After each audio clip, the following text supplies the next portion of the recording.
Los alumnos de Don Carlos, curso de amparo. Sesión 1, generalidades del amparo e introducción al curso. Hola, ¿qué tal amigos? Bienvenidos a este programa virtual llamado Los alumnos de Don Carlos, que evidentemente hace referencia a uno de los tal vez más grandes juristas del siglo pasado, uno de los más notorios hijos que ha dado nuestra Facultad de Derecho de la UNAM. Estoy hablando de don Carlos Arellano García, quien seguramente ocupa un lugar muy especial, no solamente dentro de los anaqueles de sus libreros, sino también, en algunos casos, también de su corazón, de su mente. Mi abuelo, don Carlos, fue una persona que no se limitó a hacer aportaciones dentro del ámbito de la academia, sino que en cualquier lugar donde estuvo siempre tuvo una posición de servicio. Él fue a muy temprana edad juzgador civil en el estado de Guerrero, en Acapulco, en el puerto de Acapulco. Posteriormente, años más adelante, también se dedicó a la academia en Sonora, donde le dieron un doctorado honoris causa a quien fuera su maestro, don Ignacio Burgoa. Lo recibe de manos de su alumno, don Carlitos, y también de ahí fue magistrado del Tribunal Superior de Justicia del Estado. Posteriormente, bueno, mi abuelo se va a dedicar a múltiples ocupaciones. Él va a escribir de todo a lo que se dedicó. Él también se va a dedicar en la praxis al derecho internacional, y era un hombre que sabía muy bien que las lealtades eran institucionales y no personales. Él va a ser una persona que va a ser fiel a sus principios hasta el último día de su vida. Va a ser una persona congruente, una persona prudente, y sobre todo, y tal vez lo más importante de mi abuelo, de don Carlos Arellano García, es que fue un ciudadano virtuoso, un ciudadano que alzó la voz, un ciudadano que incluso llegó a ser amenazado de muerte por defender su patria, por defender el orgullo mexicano, ¿no? Y tal vez ahí es donde está una de sus obras más representativas, que es la de Telecán, una voz ciudadana. Él fue uno de los principales opositores al Telecán, porque en realidad él consideraba que atentaba contra los intereses nacionales. A lo largo de esta serie, inspirado en múltiples colegas que he tenido la suerte de conocer a lo largo de la República, ya sea en ponencias que me han invitado a impartir, o ya sea porque se han acercado a mí vía correo electrónico, vía Facebook, y me han hablado acerca de mi abuelo, ¿no? A muchos de estos colegas yo les he dicho: oye, pues te voy a compartir algunos audios de su clase. Yo era alumno de mi abuelo, yo fui su alumno en el curso de amparo, en el curso de Derecho Internacional Privado 1 y 2, y todos esos cursos yo los grabé. Digo, vale la pena señalar que al de amparo yo entraba por gusto. Yo ya había acreditado la materia, yo cursé la materia con el ministro, en paz descanse, mi querido maestro, el ministro José de Jesús Gudiño Pelayo, quien fuera también otro de los grandes maestros que tuvimos en nuestra Facultad de Derecho, y de quien tengo muchos recuerdos. También tengo su clase grabada. Tal vez con autorización de la familia pudiéramos pensar en hacer la misma dinámica, compartir un poco de su pensamiento. Y pues en esta ocasión les quiero compartir el curso de amparo, sesión por sesión. Cada semana trataré de subir un audio, y al principio de aprovecharé para entrevistar a personajes que hayan vivido alguna anécdota con mi abuelo, que guarden algún tipo de estima. Así que la invitación está abierta, los micrófonos están abiertos, y por supuesto, si alguien quiere compartir una anécdota que haya vivido con don Carlos Arellano, por favor escríbame un correo con esa anécdota a valtermarellano@gmail.com, y estoy seguro que será de mucho interés para aquellas personas que nos harán favor de seguir este programa. También, bueno, pues si ustedes tienen a bien de considerar que este video puede ser de utilidad para algún estudiante, algún abogado, pues les sugiero compartirlo, ponerle el famosísimo like, ¿no? Y sobre todo comentarlo, hacer una retroalimentación. Estoy seguro que a mi abuelo le hubiera interesado que estas grabaciones llegaran a muchos oídos, y no solamente a aquellas personas que compartíamos el salón con él. Sin más preámbulo, y con la intención de que esta información les sea de utilidad o les traiga buenos recuerdos, pues los dejo con la primera sesión que tuvimos de la clase de amparo por ahí de 2010. Justamente un par de meses, fue en agosto de 2010, un par de meses, unos cuantos meses antes de que pues, mi abuelo muriera, que él muere en abril de 2011. Y bueno, pues sin más, los dejo con Carlos Arellano García.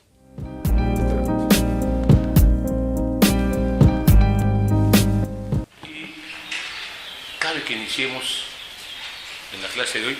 Por supuesto que ese temario, si ustedes juzgan necesario establecer cambios, con todo gusto los estableceremos.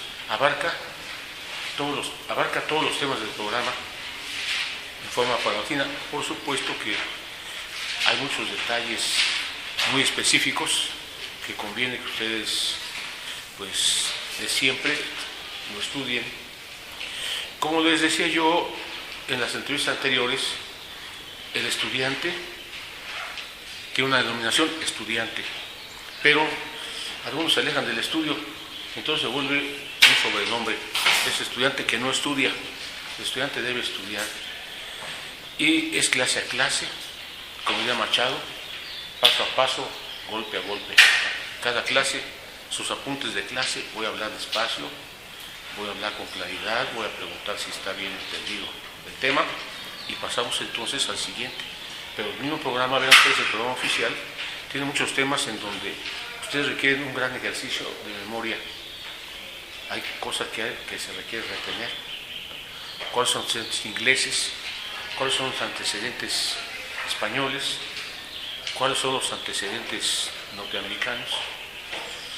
Entre otros puntos en que interviene mucho la memoria y que reformas de tal año, ni a mí me gusta eso, pero desgraciadamente es temática que está incluida en el programa. El estudio debe comprender el libro de texto y también los apuntes de clase que se han tomado, con todo bien explicado, pero van a tener que crecer su memoria para retener esos datos. Adicionalmente, hay un documento, yo no diría con mi maestro Burgoa omnicomprensivo, pero sí comprende bastante. Instrumento de trabajo, la legislación. Y hay una legislación ya especializada, porque está vinculada con el amparo. Ya saben ustedes que legislaciones le llaman la agenda. La editorial saca agendas, tanto que un primero decía, no, yo en mi divorcio estoy siguiendo la agenda, ¿no? El artículo fulano de la agenda es tal cosa. No, es una editorial que compila legislación especializada y hay una agenda de amparo. Les recomiendo la 2010. ¿Ya la 2010? Sí, ya me ganó, yo tengo la 2008 y la 2005, ¿verdad? Voy a comprar la 2010. Es uno de mis pendientes inmediatos, adquirir la agenda. Trae esa agenda, Constitución, de normas constitucionales aplicadas al amparo. 2, ley de amparo. 3, ley orgánica del Poder Judicial de la Federación. 4, Código Federal de Procedimientos Civiles. Y 5, ley reglamentaria de las fracciones 1 y 2 del artículo 105 de la Constitución. Entonces, no es propaganda para una editorial determinada, que además no es la mía, pero difícilmente podrían compilar esa legislación en una editorial determinada. Entonces, es un instrumento de trabajo cotidiano porque frecuentemente vamos a hacer referencia a disposiciones normativas y quizás algunas veces vayamos al texto en la misma legislación. ¿Alguna duda o alguna consideración sobre el particular? Bueno, ya que conozcan el temario, por favor me indican si hay algunas observaciones o si sugieren algún cambio correspondiente, que hay tiempo para eso. Vamos a empezar con el primer tema. El primer tema alude al sistema jurídico y constitución. Sistema jurídico, adelante. Sistema jurídico y constitución.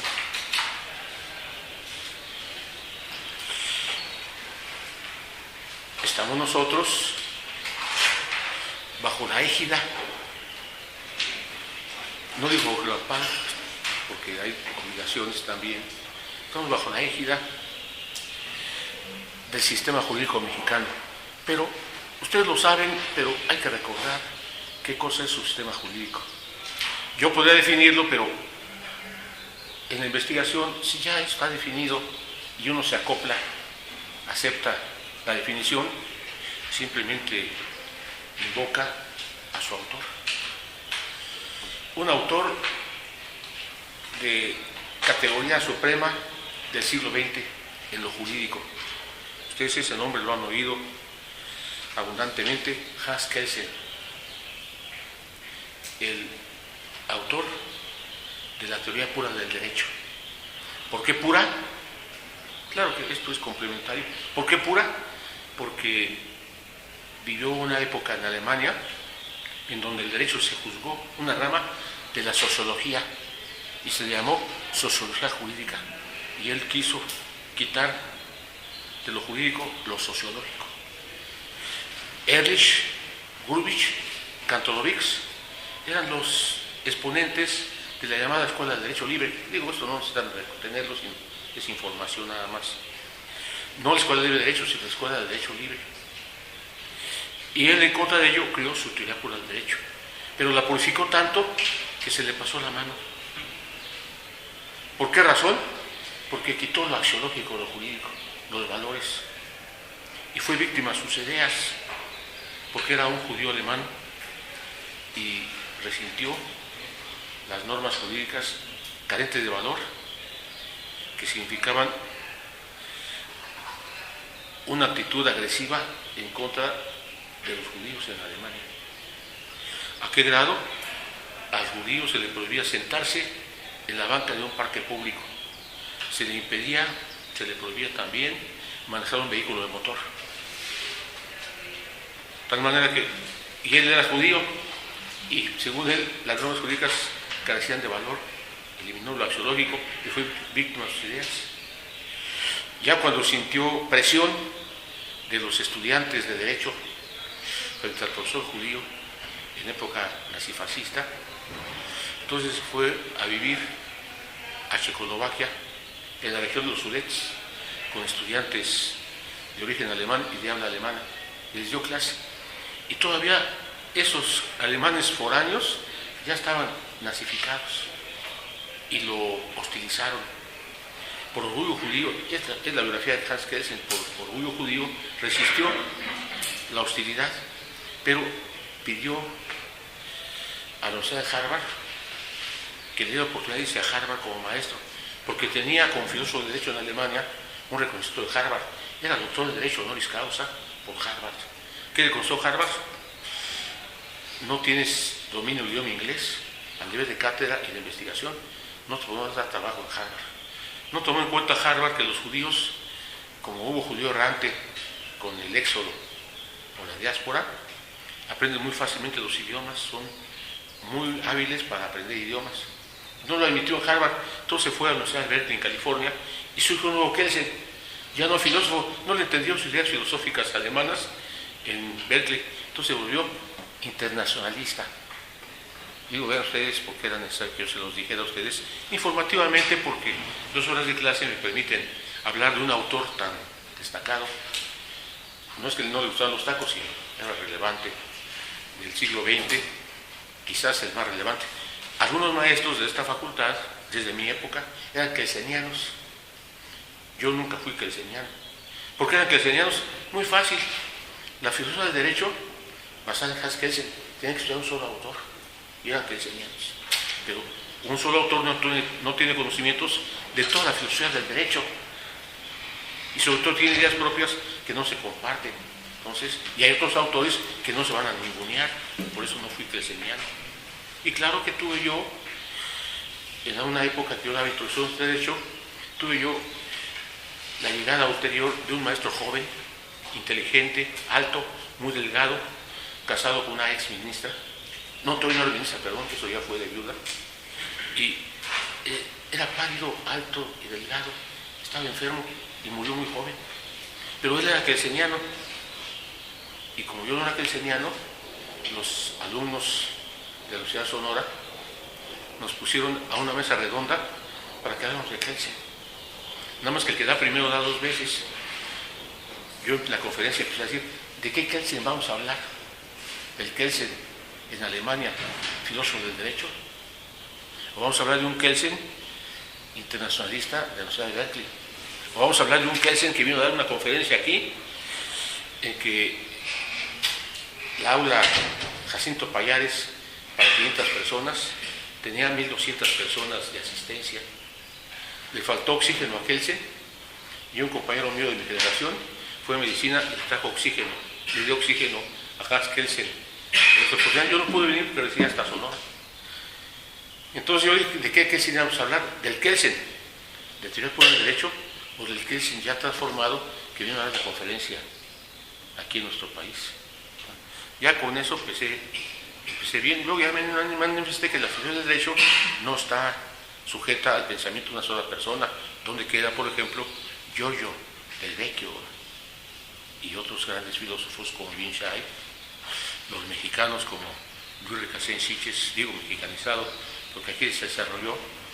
Entonces, bueno, eso era nada más como Hans Kelsen, pero él define el sistema jurídico, que ese es tema nuestro, ¿verdad? Ese es el sistema nuestro. ¿Qué es el sistema jurídico para Hans Kelsen? Da un concepto valioso y acertado. Un sistema jurídico es una pluralidad o multiplicidad de normas jurídicas, que no obstante esa multiplicidad o pluralidad, esas normas jurídicas de amplitud tan vasta dependen en su validez de una ley fundamental. Vamos a ver el concepto completo. Pluralidad de normas jurídicas cuya fuente de validez ha construido una unidad, porque su fuente de validez es la ley fundamental. Ese es un sistema jurídico. ¿Cuántos sistemas jurídicos hay en el mundo? Tantos como países hay en el mundo, porque cada país tiene su ley fundamental. ¿México tiene su ley fundamental? Por supuesto. ¿Cómo se llama? Constitución Política de los Estados Unidos Mexicanos. Y las normas jurídicas vastísimas, numéricamente, dependen de su validez en la Constitución. ¿Ve ustedes qué interesante es la primera pregunta, tema? Sistema jurídico y Constitución. Una vastísima pluralidad de normas jurídicas. ¿Qué tantas?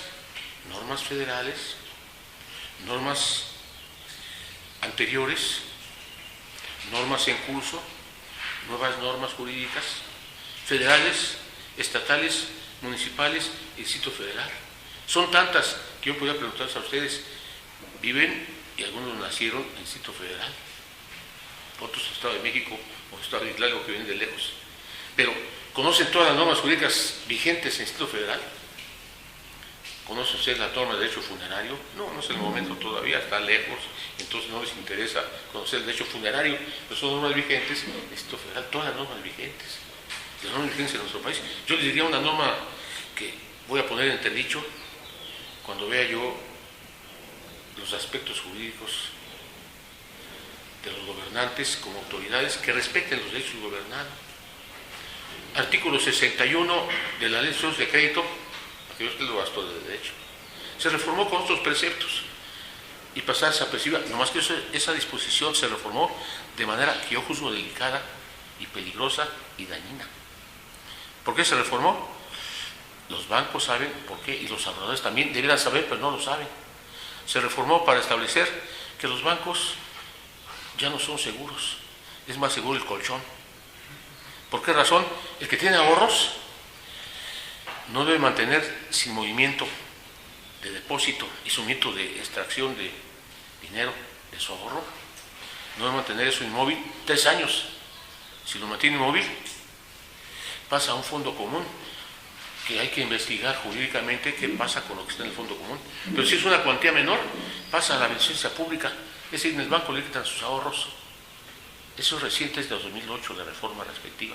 Digo, esto fue nada más para que vean ustedes que reformas, adiciones, abrogaciones, derogaciones, determinan un seguimiento nada sencillo de lo jurídico. Es vastísimo un sistema jurídico, y el mexicano tenemos legisladores que nos están dañando constantemente. Tenemos un cuerpo legislativo, ahora quieren hacer una entidad soberana del Distrito Federal con su constitución. Esa es la última tendencia. Y nos ha ido mal con la Asamblea Legislativa. La Asamblea Legislativa aprobó colorear todo el Distrito Federal por manzanas y delegaciones. No sé si aquí hay alumnos que les tocó en su familia la lotería negra. Ya vieron las cuotas de agua que se pagaba el último bimestre de 2009.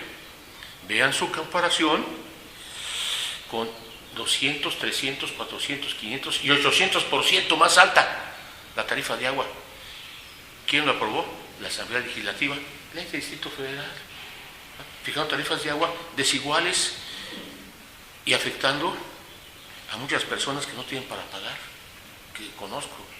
Ejemplo, una señora estaba casada con un maestro normalista que tenía ambición de progreso y daba clases en secundaria y tenía buenos ingresos, pero ese trabajo lo perdió y le pagaron con máquinas de escribir porque no tenía para pagarle, no tenía lo suficiente inscripción, le pagaron con máquinas de escribir. A mí me vendió una máquina de escribir y la señora quedó viuda, 3 hijos y 2 hijas buenas, la ayudan a los gastos familiares, apenas tiene para comer, ¿no? Además le dicen el chaparrito por su estatura, pero también ya estaba chaparra el cerebro, porque ya las cosas las olvidaba fácilmente y ya no se ubicaba bien en un mundo moderno por razones de edad. Se fue a hacer colas por horas y horas a la SACM, Sistema de Aguas de la Ciudad de México, SACM. Voy a decir las siglas con un significado distinto. SACM, S-A-C-M, sin alma, corazón, ni misericordia. La M no es de mamá, sino de misericordia. Ahora ya no tiene mamá, sino tiene 2 papás. Ya se aprobó la adopción. Vean ustedes nada más el sistema jurídico mexicano, tan amplio y tan delicado. Y se fue a hacer colas horas y horas, a pesar de su situación esa. Yo creo que la llevaron y después le iban a recoger, que avisara con el celular que ya pasaban a recogerla. Hizo horas y horas. Y había, por supuesto, en las personas esperando su turno, una gran cantidad de tercera edad, los que más sentían el golpe respectivo, y personas con invalidez, para pagar cuotas 100%, 200%, 300%, 400%, 500%, aprobadas por la Asamblea Legislativa. Pero en una manzana había en la Ciudad de México una casa modesta enfrente de una casa valiosa, y los coloreados con azul, la cuota más alta, los coloreados con amarillo, la cuota más baja. Y derecho de petición, ahí los escucharon, tenían que llevar una vuelta de predial para demostrar la propiedad, tenían que llevar la boleta de agua anterior, la nueva boleta de agua que no habían pagado por su gran precio, con fotocopias, ahí se quedaban las fotocopias, y en un documento con oficio de derecho de petición, de manera pacífica y respetuosa, pedían que se pasara la ubicación del cobro de la tarifa más alta, del azul al amarillo, habiendo por medio alguna roja que seguía del azul, y eso no ha contestado.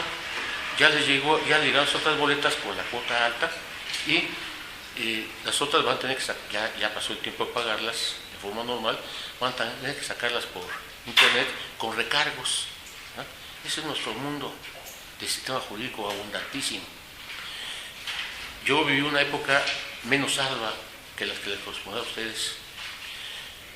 Me recibí y al día siguiente me suscribí al Diario Oficial de la Federación para estar a tono con la actualización y conocer las nuevas normas jurídicas, ¿no? Conocer derogaciones, abrogaciones y nuevos ordenamientos, ponerme al día. expurgaba yo el Diario Oficial y un tomo lo encuadernaba yo de diarios oficiales expurgados, un tomo por cada 2 años. ¿Saben ustedes cuántos tomos encuaderno ahora? Y expurgado el Diario Oficial, ya expurgado. A veces 2 o 3 tomos por mes. Vamos a dejar que nos comente esto el Longe Moco. Es horrible, es horrible. ¿Verdad? Bueno, eso nada más, eso es complementario, ¿verdad? ¿Qué es lo fundamental? La definición del sistema jurídico. Y también, como dice el rubro de esa primera pregunta tema, sistema jurídico y constitución. Vamos ahora a mencionar la constitución. Cada país del mundo tiene su constitución y cada país del mundo tiene su sistema jurídico. Y hay tantos sistemas jurídicos como países hay en el mundo. Ahora, pero la ley fundamental es la Constitución. Y entonces entramos a la segunda pregunta tema. La Constitución es el documento llamado Ley Fundamental, que contiene las normas jurídicas que sirven de fundamento a ese sistema jurídico. Bueno, esa es la primera pregunta tema. Segunda pregunta tema. Integración de la Constitución. Este tema seguramente lo han visto ustedes, cursaron Derecho Constitucional. La Constitución inicialmente y de manera preponderante tiene 2 partes. Claro, ustedes me podrían decir cuáles son, pero si no me lo dicen, no le hace, a mí me corresponde hablar. La Constitución tiene 2 partes básicas desde su inicio. La parte orgánica y la parte dogmática. ¿Cómo se integra la parte orgánica? La parte orgánica es la que estructura a ese Estado que tiene esa ley fundamental. Estructura el Estado. ¿Qué elementos encontramos nosotros en la estructura del Estado? Encontramos nosotros los elementos del Estado. En la Constitución mexicana están los elementos del Estado. Elemento mal llamado población, elemento mal llamado territorio, elemento llamado soberanía, expresión tan dúctil y tan variable y tan inexacta frecuentemente, y el elemento gobierno. La estructura del Estado tiene los elementos del Estado. Claro, si les digo a ustedes esto, sí tengo que aclarar por qué dije mal llamados de esa manera. El elemento del Estado es la población. ¿Qué es la población de un Estado de la República y la población del Estado Federal no tiene también extranjeros? ¿Y esos son elementos del Estado? No, son harina de otro costal. ¿De acuerdo? Está mal llamado población. ¿Cómo debemos llamar ese elemento? Elemento humano nacional. ¿Cuál es el primer elemento del Estado? El humano. Elemento humano nacional. No es la población, elemento humano nacional. Tiene la nacionalidad, por eso forma parte de su esencia, ¿verdad? Su estructura. ¿Territorio está bien? No. ¿A cuánto asciende el territorio mexicano? 2 millones, poco menos 2 millones de kilómetros cuadrados. Es el territorio emergido, es el que se llama territorio.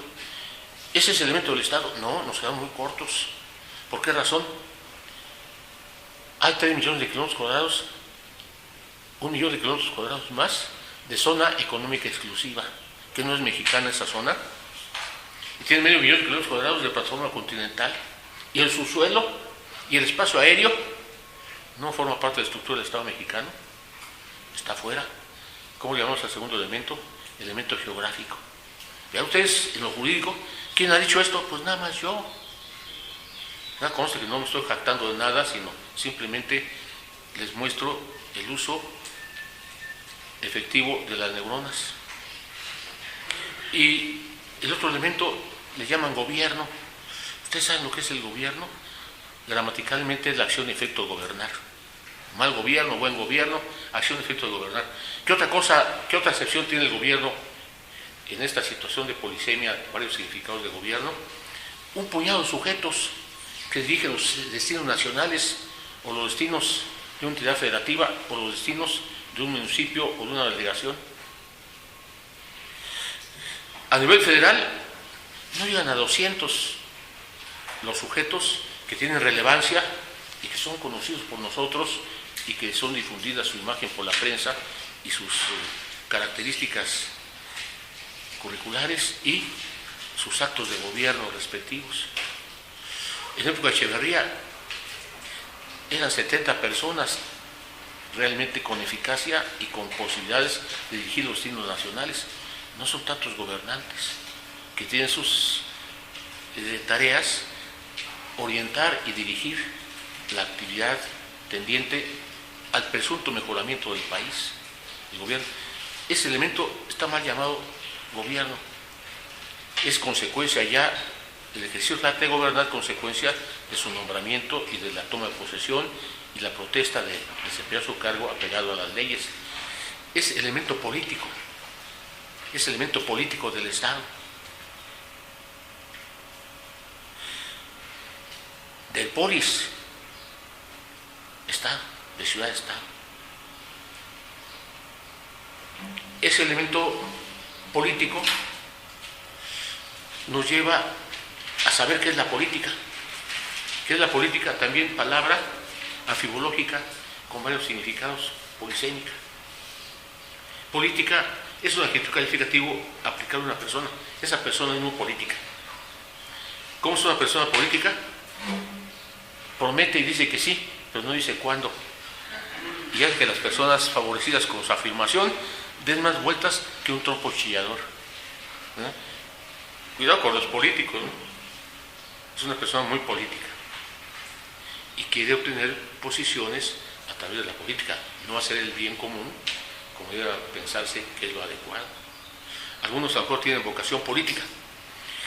Yo la tuve y la sigo teniendo, pero no para el cargo público, porque soy conflictivo, es decir, no soy agachón, y esas personas son conflictivas, las que no dicen que sí, ¿no?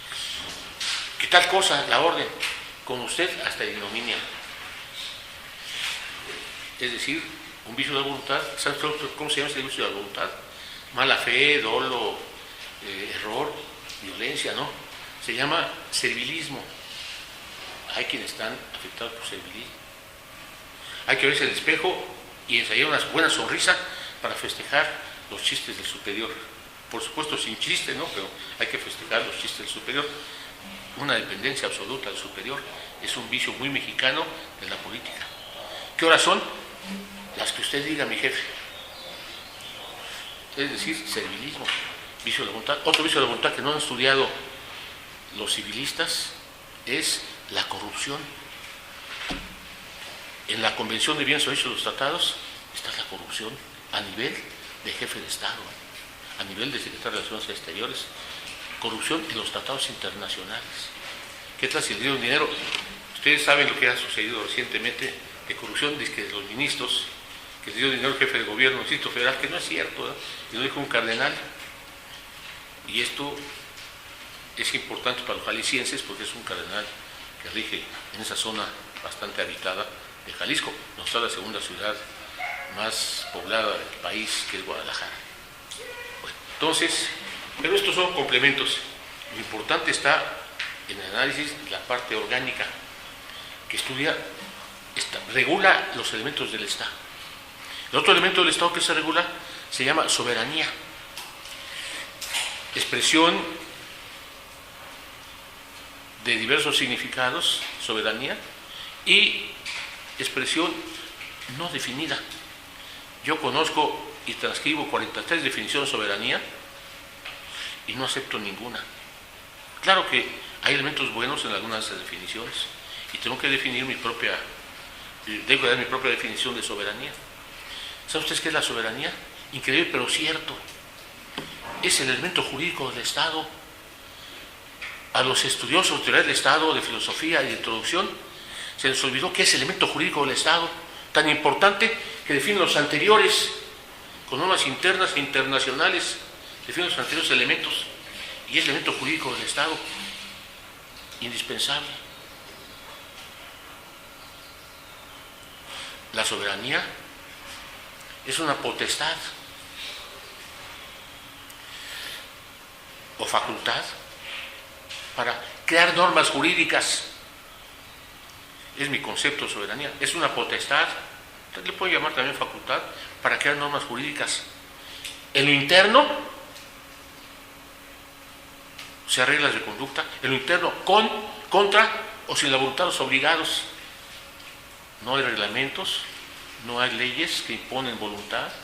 En lo interno, impone la voluntad contra la norma jurídica, contra la voluntad de los obligados. Porque es soberano, le impone las reglas de conducta. Y lo internacional, no se ha avanzado al grado de que pudiera pensarse que en lo genérico se pueden imponer normas de conducta, porque son estados soberanos. Y entonces, en lo internacional, las normas jurídicas se crean dando relevancia a la voluntad del obligado en la creación de normas jurídicas, en forma expresa en los tratados y de manera tácita en la costumbre internacional. Ese es un concepto distinto, nuevo, es de un modesto servidor de lo que es la estructura del Estado, elementos del Estado, pero ya me permití revisar los elementos del Estado y dar criterio personal. Esto les muestra a ustedes que todavía hay camino por recorrer, y no recorrido, a pesar de especialistas y de pensadores y de brillantes expositores por escrito y oralmente. No les vamos a negar su talento, pero pues no se han ocupado de ver los elementos del Estado en esta forma sencilla que lo hemos expuesto. Entonces, la parte orgánica, estructura del Estado, los elementos del Estado. Eso está en nuestra Constitución. Su territorio es zona económica exclusiva, su plataforma continental, el subsuelo, el espacio aéreo está en la Constitución. Nada más que pareciera que no era elemento del Estado, son elementos del Estado y está en la Constitución. ¿Qué otra cosa está en la Constitución? Los poderes. Es decir, un sistema de estructura del Estado, de organización del Estado, que existió en el mundo prehispánico. Hubo una persona muy inteligente en el posgrado, anterior a mí, que sacó una tesis doctoral voluminosa sobre la estructura jurídica de los pueblos de Anáhuac. Había división de poderes de los pueblos de Anáhuac. ¿Sí? Yo podría decir lo que no está en el programa ni en mi temario, no está el amparo en antecedentes prehispánicos. Pero había tres poderes: el Tlacatecutli o Tlatoani, representante del Poder Ejecutivo; el Tlatoca en el Senado, representaba el Poder Legislativo; y existía el Poder Judicial con jueces que se habían preparado en su calidad de nobles en el Calmecac. Había tres poderes. Y se dice que Montesquieu, en su obra revolucionaria francesa, Espíritu de las Leyes, que es el creador de la división de poderes. ¿Qué les pasa? Aristóteles, en su obra de la época griega, escribió su obra de la política y toca el tema de división de poderes en Grecia en forma más sencilla, más amplia y más clara que Montesquieu.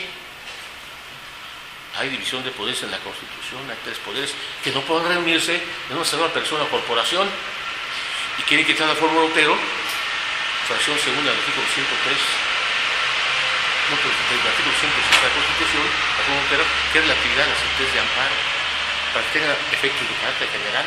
Van a invadir el poder legislativo, y el artículo 49 de la Constitución establece que no puedan reunirse dos o más personas, dos o más poderes en una sola persona o corporación.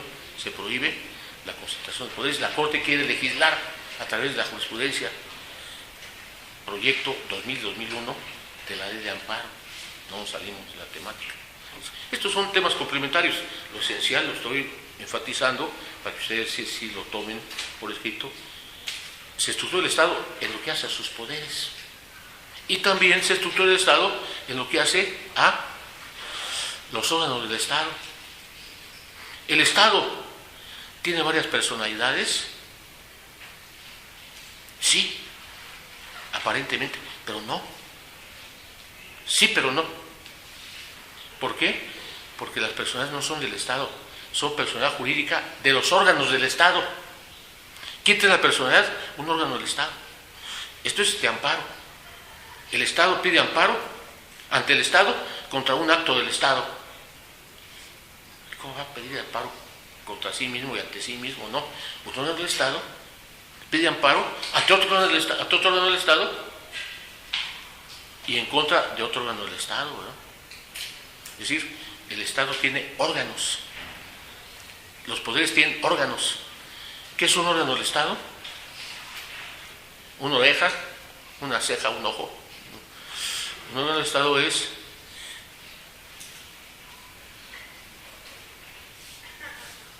un sector de competencia del Estado. El Estado se divide por su competencia en varios órganos que tienen asignada competencia distinta. El órgano del Estado desarrolla funciones públicas, atribuciones del Estado.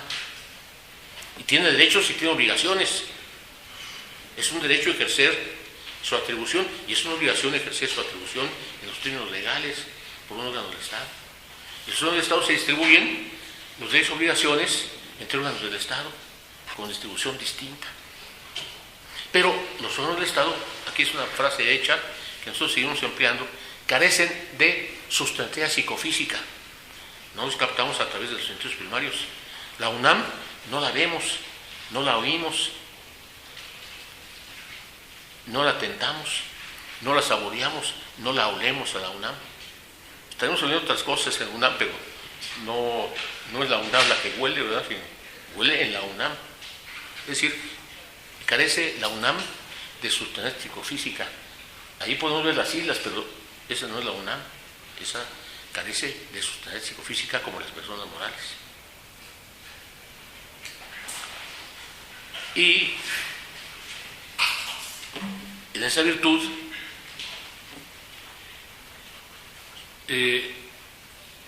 se requiere que las personas morales, órganos del Estado son personas morales, los órganos del Estado tengan representación en personas físicas que encarnan funcionarios y empleados que están adscritos a un órgano del Estado. Personas físicas en calidad diferencial de funcionarios o empleados están adscritos a un órgano del Estado. Estamos de acuerdo en eso, que es fácilmente palpable. Están adscritos a un órgano del Estado. Ustedes, se los decíamos en su momento oportuno, se adscribirán tal vez en el sector público a un órgano del Estado, o quizás a una persona moral de derecho privado, o una persona moral o física de derecho social. Son sus tres campos de actividad futuras: sector público, sector privado o sector social. Y serán personas físicas, funcionarios o empleados. ¿Qué diferencia entre el funcionario y el empleado? El funcionario representa al exterior el órgano y el empleado no. Nada más realiza actividades necesarias en lo que hace al órgano del Estado. Bueno, se dijo muy fácil. La parte orgánica, estructura del Estado, fija poderes, fija órganos y funcionarios. Los funcionarios están en la propia Constitución. Para ser ministro de la Corte se requiere bla, bla, bla, bla, wiri, wiri, tilín, tolón, y al pando, pum, ¿no? Los requisitos respectivos establecidos en la Constitución. Para ser presidente de la República se requiere 1, 2, 3, 4, 5.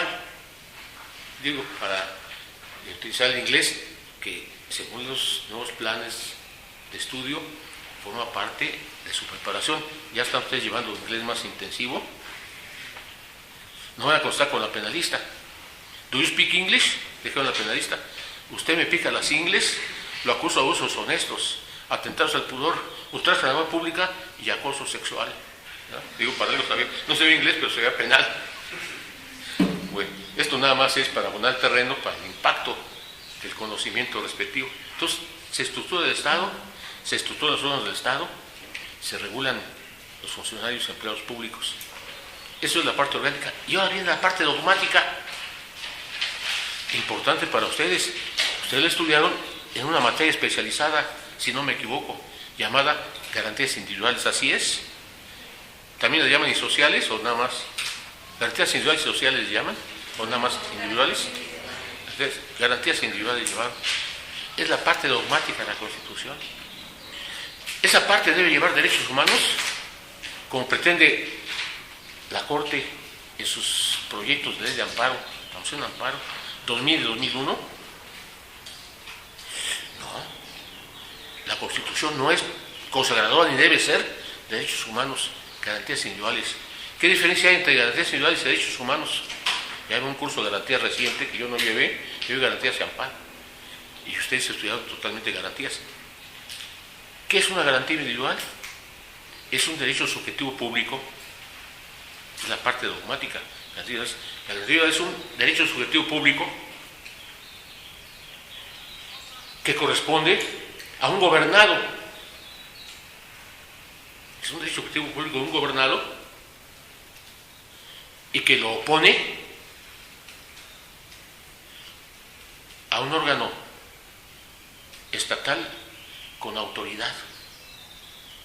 Son relaciones entre gobernados y gobernantes, y en la garantía individual del gobernado tienen sus derechos oponibles a los que ejercen el poder público. Esa es la parte dogmática de la Constitución. ¿Ese es un derecho humano? Son cosas distintas. ¿Quién es el sujeto pasivo de la garantía individual? Un órgano de autoridad, una autoridad. Ese es el sujeto pasivo.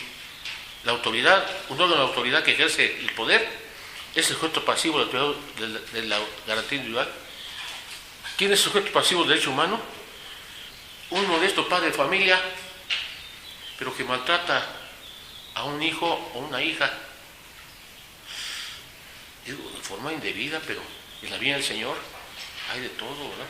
Y puede haber un padre malévolo, sobre todo, no digamos que así sea, sino su embriaguez, su alcoholismo, lo lleva a no control mental y a excesos con su pareja, dispareja, que no es alcohólica, y con los hijos disparejos que no son alcohólicos tampoco, ¿verdad?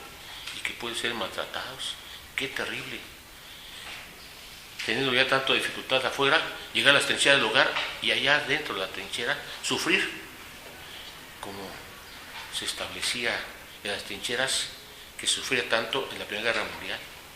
Allá abajo en las trincheras no se veían, pero sufrían inundaciones, sufrían roedores, sufrían plagas, enfermedades, y además no podían salir a luz solar porque ahí estaban los cañonazos y los disparos respectivos. Eric María Remarque escribió el libro llamado Sin novedad en el frente, y luego El regreso, marcando los horrores de las trincheras de la Primera Guerra Mundial, 1914-1918. Entonces, un padre de familia puede ser violador de derechos humanos, sujeto pasivo, no es violador de garantías individuales, no es sujeto, es diferente. Un juditas, conste si ve aquí alguno en la clase, mis discretos saludos, digo porque no nos dan ostentándose como judiciales, pero en el condominio sí, es un vecino judicial y trae bajo una tónica de miedo a los vecinos cercanos. Sabe él que se siente superior. Judas traicionó a Cristo y los juditas traicionan a la sociedad y violan derechos humanos. Tuve yo una alumna en alguna ocasión que me consultó porque Dios guarde la hora que le pase eso. El condominio tuvo que abandonarlo. Un juditas violador de derechos humanos de los vecinos, ¿verdad? Y no necesariamente de un condominio, sino en la calle, que no les toque a ustedes una persona de esa naturaleza.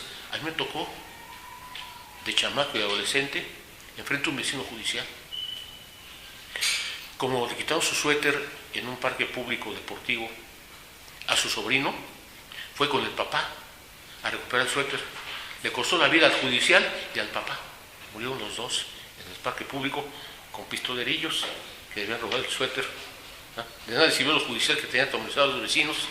¿Ah? Conmigo nunca se metió, yo soy respetuoso, nunca me metí yo con él, pero a un pariente mío lo tenía entre ojos, no le caía bien físicamente o quién sabe qué, y mostraba su actitud, superlativa de pequeño poder, pero violador de, por supuesto, derechos humanos de esa época, que no estaban tan desarrollados como en la época actual.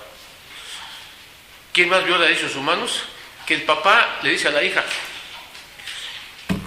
en tu carácter todavía apenas de mayor edad, no vas a llegar a la casa después de las 10 de la noche.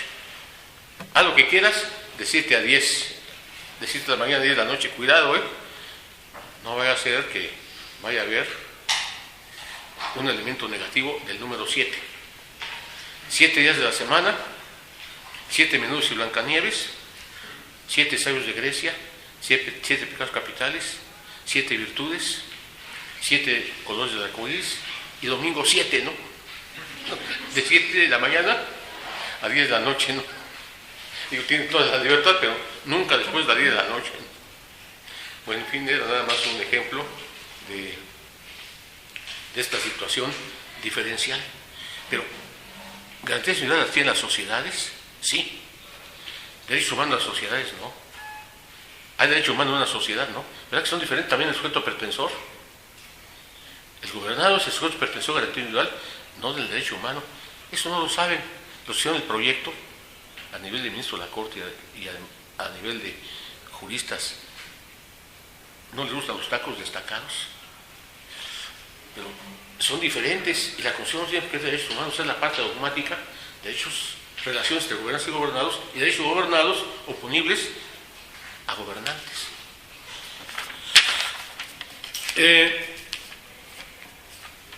Titulares obligados, ya los hemos determinado, de garantías individuales, la parte dogmática. Ahora, esas dos partes de la Constitución fueron las iniciales, pero resultaron insuficientes.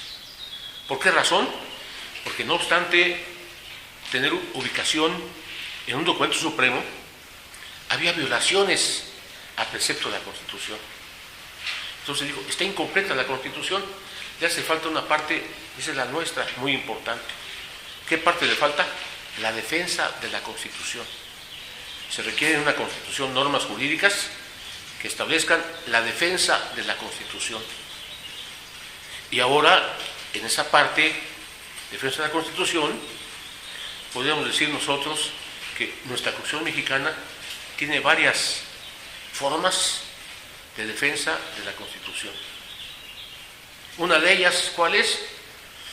Vamos a llamarle en forma satisfactoria la nuestra, el amparo. Una forma eficaz, prestigiada, en otra época muy atinada, lamentablemente no siempre bien transformada, como lo veremos, es el amparo. Que Dios los ampare y que también me ampare a mí, pero es el amparo terrenal. Ya hablaremos, pues todo el curso del amparo, ¿no? Y que diga una palabra única y que requiera un curso detallado, por supuesto. Por eso revisen ustedes su temario, verán ustedes que se presenta, pues no tan abundante, pues no llega a 100 preguntas, pero las preguntas tienen lo suyo, por eso revísenlas bien y vean ustedes que es un reto el amparo, porque sí pretendemos conocer el amparo y cumplir con el programa de amparo. Pero poco a poco, porque me sofoco. ¿Sí? Despacio que voy deprisa, decía Napoleón. Rápido y bien, decía el albañil, no hay quien. Y mi frase también, en cuanto a que no siempre se puede con rapidez, yo con prisas no puedo ponerme un calcetín, los mexicanos son muy apretados de arriba. Si tengo prisas, no me puedo ponerlo, usar de chueco, ¿no? Entonces las prisas no son buenas. ¿Y qué otra forma? Bueno, eso está en la Constitución. Artículos 103 y 107 de la Constitución regulan el amparo constitucionalmente, defensa de la Constitución. Pero hay otras formas de defensa de la Constitución que han cobrado en época reciente mucha amplitud, mucho desarrollo. A partir del año iniciación de vigencia de 1995. Las fracciones primera y segunda del artículo 105, que tienen dos formas de defensa de la Constitución. Fracción primera se llama la forma de defensa de la Constitución, controversias constitucionales. Ustedes lo sabían, las estudiaron ya en alguna materia anterior, ¿no? Constitucional, todavía no estudian eso. Este curso no abarca las fracciones primera y segunda. Escribí un artículo para, bueno, más bien un trabajo parcial para una obra colectiva que se va a publicar, no ha salido libro, ahí va a venir un capítulo en que yo estudio, no fueron 30 o 40 páginas, creo que fueron como 60 que yo escribí, para analizar las fracciones primera y segunda del 105. Fracción primera, controversias constitucionales, esto es nuevo en México y les ha dado mucho trabajo a las personas que ocupan el cargo de ministro de la Corte. Han tenido muchos asuntos. Y las resoluciones las pueden ustedes leer en el diario oficial de la Federación, que a veces viene la resolución completa. Muy interesante leer una de esas resoluciones. Y la fracción segunda del artículo 107 de la Constitución establece la acción de inconstitucionalidad, que es diferente del amparo porque la promueven autoridades. ¿Hasta aquí está bien comprendido esto? Defensa de la Constitución, ya mencionamos 3 vías constitucionales, y está la cuarta, que existe desde hace mucho tiempo. ¿Cómo se llama la cuarta forma de defensa de la Constitución? El autocontrol constitucional. El autocontrol constitucional. No se acude al Poder Judicial, la propia autoridad controla. No controles, dice por ahí una canción, ¿no? Pero ese es el amparo, ¿verdad? Todo el año vamos a estar controlando la adquisición de conocimientos sobre el medio de control de constitucionalidad y legalidad que es el amparo. El autocontrol. ¿Dónde está el autocontrol de la Constitución? Ustedes ya leyeron varias veces el 133, no me digan que no, fue parte indispensable con respecto a jerarquía de las normas. Pero hay una segunda parte al final del 133. Algunos le llaman segundo párrafo, pero como no está separado, es la parte final del artículo 133, que establece los jueces de cada estado, dice el precepto, palabras más, palabras menos, conste que no traje la Constitución. Los jueces de cada estado se arreglarán a esta Constitución por encima, a esta Constitución, perdón, tratados internacionales y leyes federales por encima de la Constitución y leyes de los estados de la República. Dice, se arreglarán. No dice, irán al Poder Judicial de la Federación a promover un amparo, no, se arreglarán. Ellos lo arreglan, autocontrol. Decía Séneca, pensador de la época romana, de la zona hispana, de la Hispania romana, Séneca, pensador moralista, pero para los demás, moralista para sí mismo, no, nada más para los demás.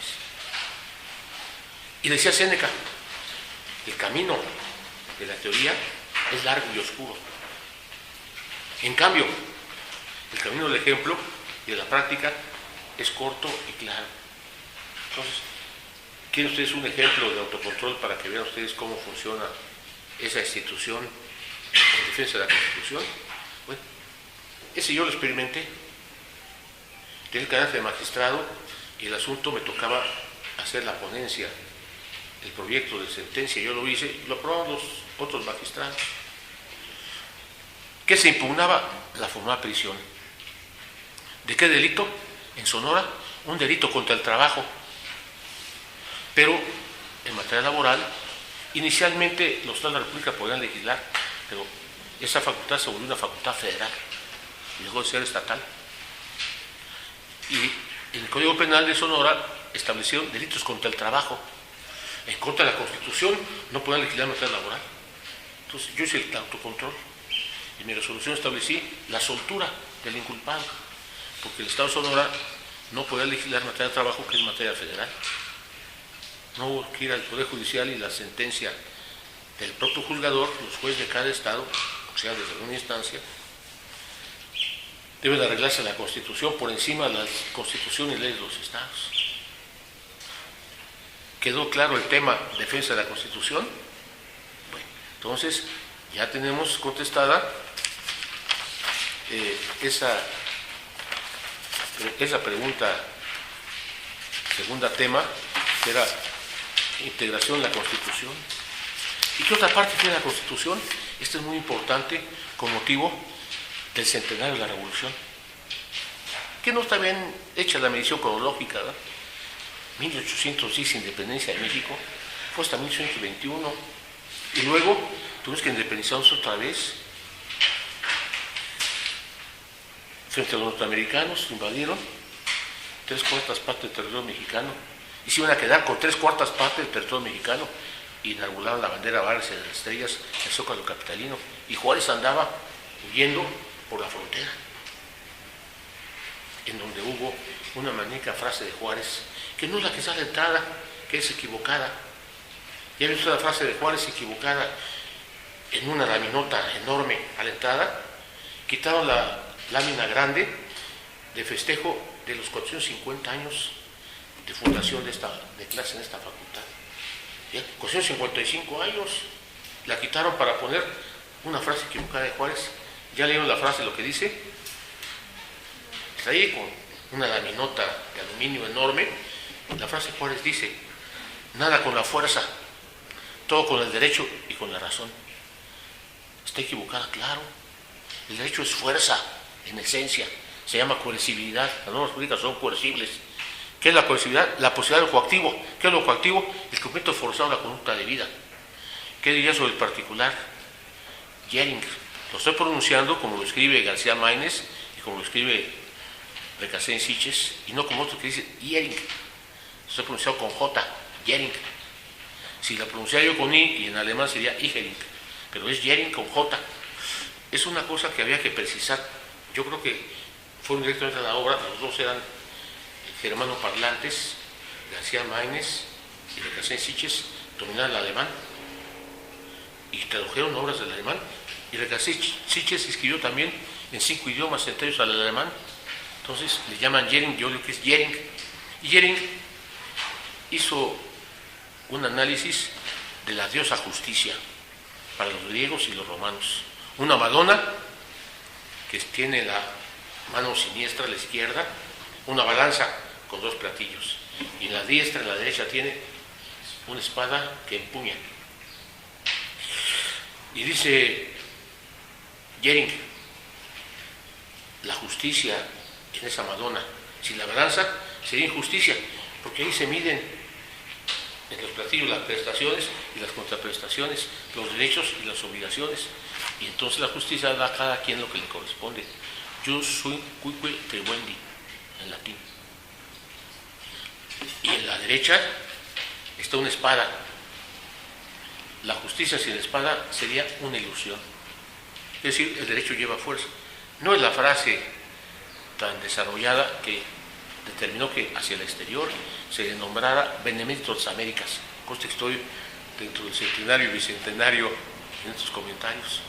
Pero luego, además de que nuestro país estuvo a punto de perder 3/4 partes del territorio mexicano que ocuparon los norteamericanos, ya batallas totalmente perdidas y ya acrecentado con 3/4 partes del territorio mexicano. ¿Quién firmó el Tratado de Guadalupe Hidalgo? Se me escapa el nombre, lamentablemente, tengo muy mala memoria para los nombres, con tantos cursos que he dado, más de 350 con nombres distintos, que ahora me aprendo alguno que otro nombre. Si me olvidan los nombres, al ratito me acuerdo quién era, dije, tardíamente me acordé del nombre. Pero fue un jurista que era presidente de forma transitoria y firmó el Tratado de Guadalupe Hidalgo. Jurídicamente se evitó que pretendieran mantenerse con 3/4 partes del territorio mexicano. Coahuila y Chihuahua pasaban totalmente, estaban en manos norteamericanos, y se retiraron parcialmente, pero quitaron más de la mitad del territorio mexicano, cercanamente a la mitad, afortunadamente. Y luego vino la Mesilla, Tratado de la Mesilla, Comisión Gadsden, que todavía le dio otro cachito más a los norteamericanos, recorriendo la línea ribereña en la parte noroeste del país, donde está actualmente la Baja California y el estado de Sonora. Entonces se dio otro cachito más, porque llegaba más arriba la frontera, en donde hacían confluencia el río Bravo, de unos afluentes Bueno, el río Bravo, algunos afluentes, y el río Colorado,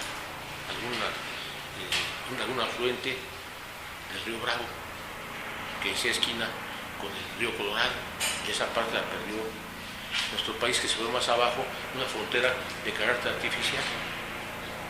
Bueno, ya no estamos yendo muy lejos, pero esto abona el terreno para que ustedes capten mejor lo esencial. Yo señalo cuál es lo esencial, la pregunta tema, y qué es lo esencial para que ustedes tomen nota de eso. Y lo más complemento, ¿para qué? Para que ustedes vean lo que son las neuronas cerebrales, que tienen gran contenido, y todavía quedan muchas liberadas y algunas que pueden ser inicialmente utilizadas.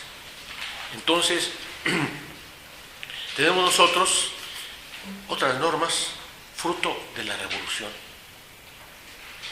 ¿Qué normas? De personas aptas, no obstante sus tareas en la vida real, campesinos y obreros. Ya un estudiante de Derecho ya ve por debajo del hombro a un simple obrero, a un no ilustrado campesino. Pero claro, el campesino sabe muchas cosas, se las lleva sus conocimientos fuera del país, como en el documental, y nuestro país pierde los valiosos recursos humanos. Un campesino ve el cielo, este cielo es benéfico o es negativo para los cultivos que tengo en proceso. Y sabe que esa planta, desconocida para nosotros, es útil o es dañina. Es decir, tiene una cultura del campo que no se enseña ni se posee porque no son campesinos. Y los obreros, aptos en su tarea productiva, pero ignorantes, eso es hoy. En aquel entonces no. ¿Saben ustedes por qué no? Porque había tertulias, reunión de vecinos y familiares para conversar en las tardes después del ocaso, todavía con algo de luz o con luz artificial, conversando.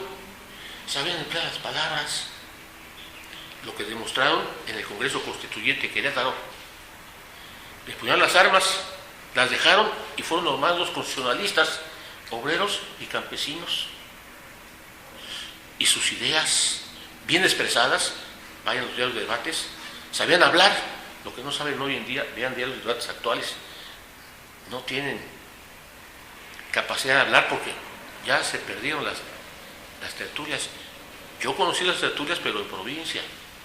En la capital, pues de una a otra casa apenas se saludan y otras veces ni siquiera se saludan. No sabe quién es un vecino de frente que tiene un horario diferente al nuestro, ni los conocemos, los vecinos. Y no hay tertulias como antaño había en provincia, y yo todavía viví provincias en Acapulco, tertulias en Acapulco Guerrero y allá en Sonora, en Hermosillo, viví la tertulia. Se conversa y las personas saben conversar y adquieren conocimientos de los conversadores. Y los campesinos y los obreros sabían hablar. Lean el diario de debates del Constituyente Querétaro, sabían hablar y defendieron sus puntos de vista que defendió con las armas en la revolución. ¿Qué sabían en la revolución? Los derechos de los trabajadores, las aspiraciones de los trabajadores. Artículos 27 y 123.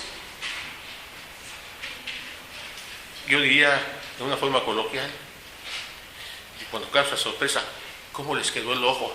Digo que andan viendo la Constitución, artículos 27 que ya conocen y 123 la Constitución. ¿Qué son estos? Les llaman garantías sociales, pero ¿qué son? Agregados constitucionales. ¿Estamos de acuerdo en ello? Que son agregados constitucionales. No es parte orgánica de normática ni defensa de la Constitución. Son derechos muy importantes regulados por el 27 y 123, pero hubo más todavía. En época de Porfirio Díaz hubo desarrollo del país. Eso es innegable, cultural y económico. Fueron 40 años, otros dicen 50, de orden y progreso y de paz. En un siglo XIX pletórico de enfrentamientos fraternos, a cañonazos entre mexicanos y a disparos, por supuesto, de arma de fuego individual. Y fue época de paz y progreso. Se podía haber llegado más lejos con más tiempo, pero una dictadura, y vinieron todos los acontecimientos al arte que ustedes conocen, y cayó el régimen de Porfirio Díaz y empezó la revolución, y lo festejamos el 20 de noviembre. Pero en época porfiriana, en materia de propiedad de predios, se seguía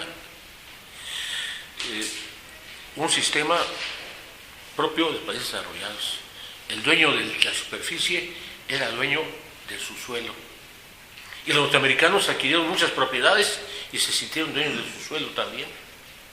Como establecía un romano Celso, la propiedad llega hacia arriba hasta el cielo y hacia abajo hasta el infierno.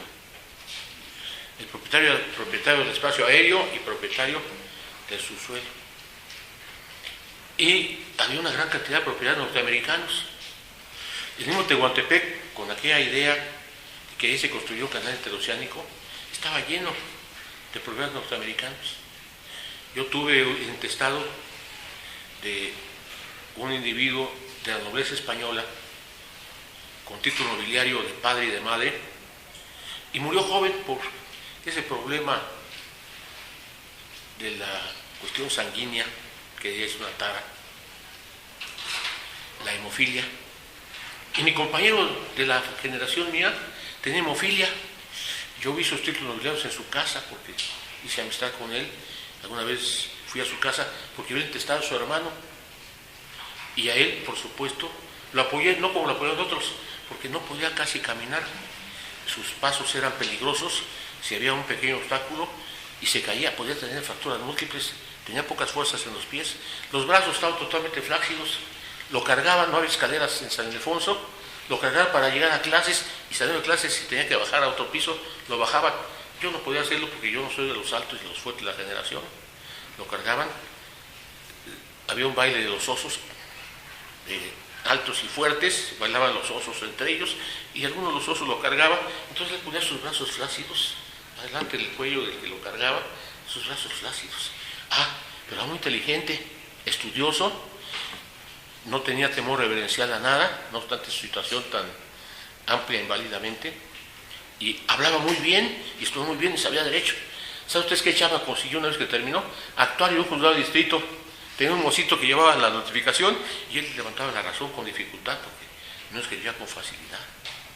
Se casó, ocupó un condominio en Félix Cuevas, que ahora está negado el tráfico allí. Hay un condominio en Félix Cuevas, lo han visto, ¿verdad? Es el más antiguo condominio. Ahí vivía en un departamento de Félix Cuevas. ¿Con quién? Se casó con una señora muy guapa, bueno, una dama muy guapa. Y el angelito, con todos sus defectos, tuvo 10 hijos. Bueno, son historias nada más para abonar el terreno y no asustarlos a ustedes que estamos avanzando en una clase, pero ya llevamos 2 preguntas tema en una clase y son 86, vamos bien para 60 horas de clase. Nada más lo único malo es que, pues sí, son temas que requieren estudio, primero tener los elementos y estudiar los temas correspondientes de manera uniforme. Y resulta que eran dueños de un suelo. Pero el artículo 27, agregado constitucional, estableció el dominio directo de la nación mexicana sobre el subsuelo, sustancias minerales e hidrocarburos. En la época europea, adoptada por México, en la época porfiriana, sí había que pagar un tributo al rey, el quinto del rey, pero la propiedad del subsuelo era de los dueños de la superficie. Eso se cambió, y todos los norteamericanos que hicieron son dóciles, ¿no? Presionaron para que eso se quitara, que se derogase la parte respectiva que establecía el dominio directo de la nación mexicana sobre el subsuelo, sustancias minerales y hidrocarburos, que se derogase esa parte. Y para ese efecto se celebraron las conferencias de Bucareli, que dicen que allí en nuestro país aceptó una prohibición de no producir vehículos de motor, porque ya en México habían producido aviones y motores para aviones.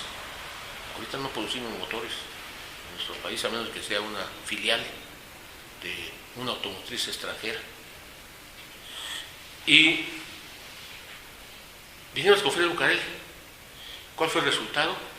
Las convenciones de reclamaciones México-Estados Unidos, en que México se obligó a pagar. Fíjate, es qué cosa tan triste del ángulo jurídico, los 200 años de independencia y 100 de revolución, se obligó a pagar todos los daños y perjuicios a personas físicas extranjeras norteamericanas, a personas morales norteamericanas, por todas las guerras y enfrentamientos habidos en el siglo XIX, desde que México era independiente. Pagarles daños y perjuicios. Primera comisión de reclamaciones. Y una segunda, pagar daños y perjuicios a norteamericanos, personas físicas, a norteamericanos, personas morales, y norteamericanos socios de personas morales mexicanas. Pagar daños y perjuicios. Y en virtud de que había tratados de comercio con otros países, en una cláusula nacional favorecida, nuestro país se obligó a celebrar otros tratados de reclamaciones, comisiones de reclamaciones con otros países, entre ellos España, Francia, Italia, Suecia, Rusia, Alemania también, pagarles indemnización a extranjeros de esa nacionalidad. Y para el pago se requirió un procedimiento jurisdiccional ante una comisión mixta de reclamaciones, con un representante mexicano, un representante de ese país y un tercero designado por ambos.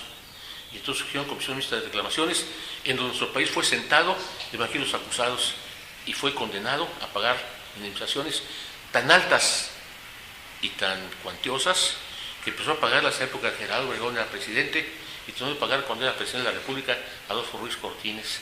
Vean ustedes nuestros festejos de bicentenario y centenario, lo que hay desde el ángulo jurídico, ¿no? Y sobre todo, pues, en época de Juárez ya no éramos independientes, teníamos un emperador extranjero que se fue, el ejército francés. Si no se hubiera ido, pues hubiéramos tenido un imperio aquí para rato grande, y quién sabe qué lucha hubiéramos tenido que hacer por la independencia. Quedó fuera el respaldo, era costosa, como está sucediendo en Irak, la presencia norteamericana, que ya por esa razón se van a salir los soldados norteamericanos. Entonces el costo de la permanencia de las tropas francesas era muy elevado, y Estados Unidos no quería una potencia europea en México. Y además había opiniones distintas y posiciones adversas entre mexicanos, ¿no? Algunos de tendencias imperialistas y otros de tendencias liberales. Queda sin apoyo, hay un predominio de tipo liberal, hay una batalla que se pierde, queda prisionero el emperador Maximiliano de Habsburgo y lo pasan por las armas. Estos lugares que hay que conocer, yo ya conozco el lugar donde lo pasó por las armas, allá en el Cerro de las Campanas, en Querétaro, ya estuve por ahí para, pues, ver esos sitiales tan interesantes en la historia de México, ¿verdad? Se lo digo con motivo del centenario y el bicentenario. Y pues simplemente le costó mucho a nuestro país pagar a los extranjeros. ¿Y saben ustedes qué cosa tan triste hay de por medio? Que en las comisiones de reclamaciones se incluyó una frase: nuestro país pagaba, se obligaba a pagar, pero era por gracia, no estaba obligado a pagar. Fíjense ustedes qué tristeza, un país se obliga a pagar y expresa que no está obligado a pagar y que si paga es por gracia. Qué gracioso, una deuda pública gigantesca de esa antigua época a la fecha actual. Pero hay una cosa más triste todavía, y yo se lo advertí a los senadores. ¿Cuál es la cosa más triste hoy?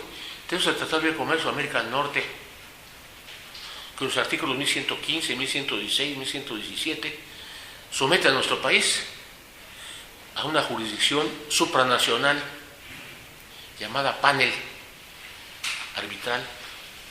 México sentado, no una autoridad mexicana, no un funcionario.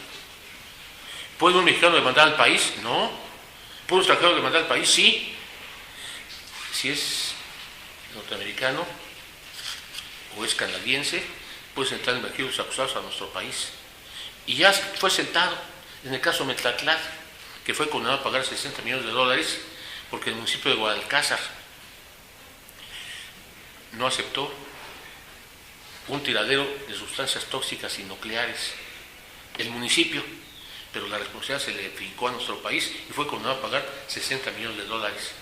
Digo, vean ustedes la situación de defensión del país y vean ustedes que si toco esto, estoy hablando frente a alumnos que no conozco su futuro desarrollo.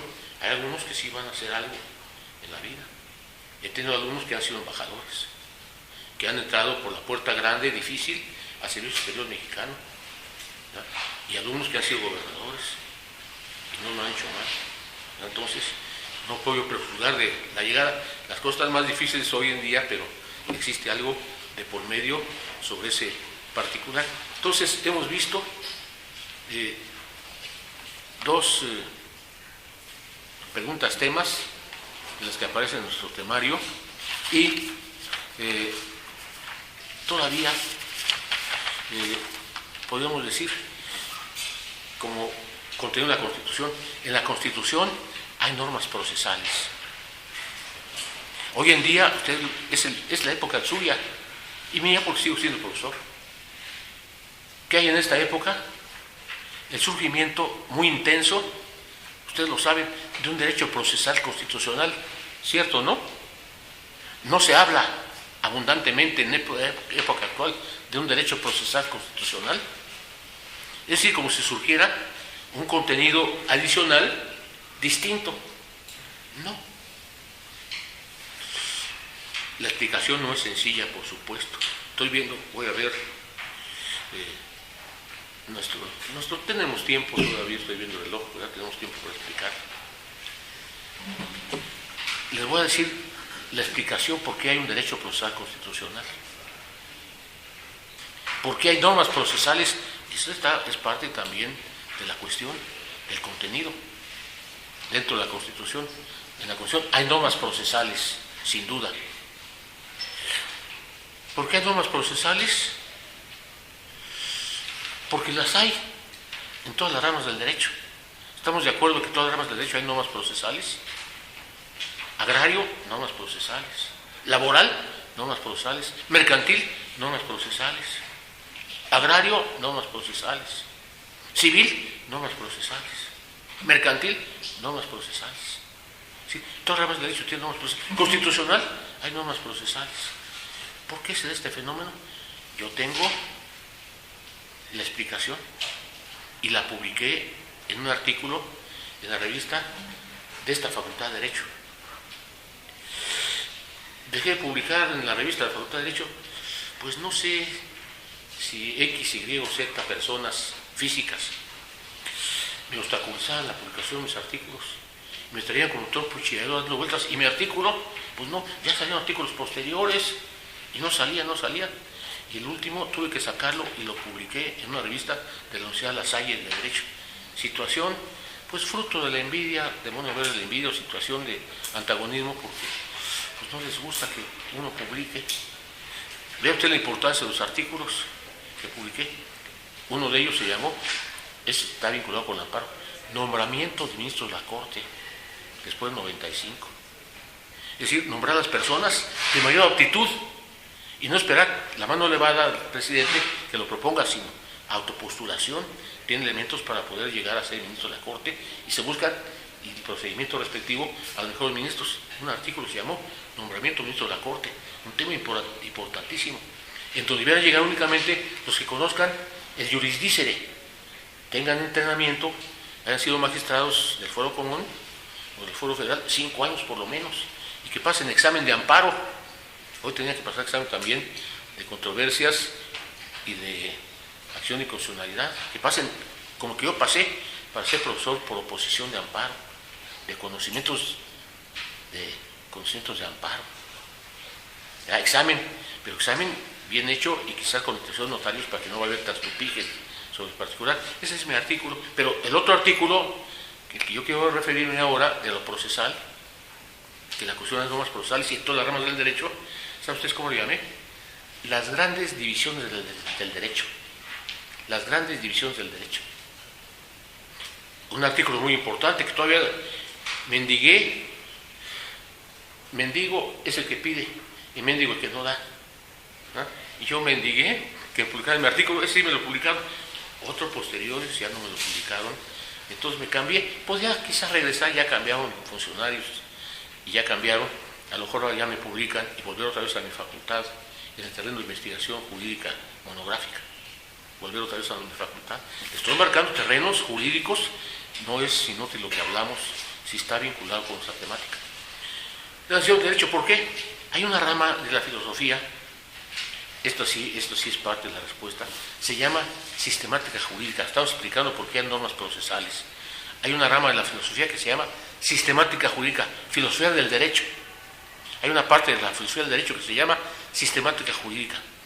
¿Cuál es el objeto de la sistemática jurídica? Muy importante. Ordenar coherentemente las normas jurídicas. ¿Sí ustedes qué hace la sistemática jurídica? Ordena coherentemente, o sea, bien, coherentemente las normas jurídicas. ¿Qué serán las normas jurídicas sin ordenarlas? Hablamos de normas jurídicas de amparo, normas jurídicas de civil, de penal, de administrativo, etc. Están ordenadas las normas jurídicas de forma coherente. Es el papel de la sistemática jurídica. Y entonces se ordena. Y se piensa que la ordenación de normas jurídicas es en ramas del derecho. Eso es lo que prevalece, las ramas del derecho. Pero yo voy con pensamiento jurídico. Antes de dividir el derecho en ramas, se divide en grandes divisiones del derecho. Es decir, hay una división anterior de las normas jurídicas. Las normas jurídicas se dividen en grandes divisiones del derecho.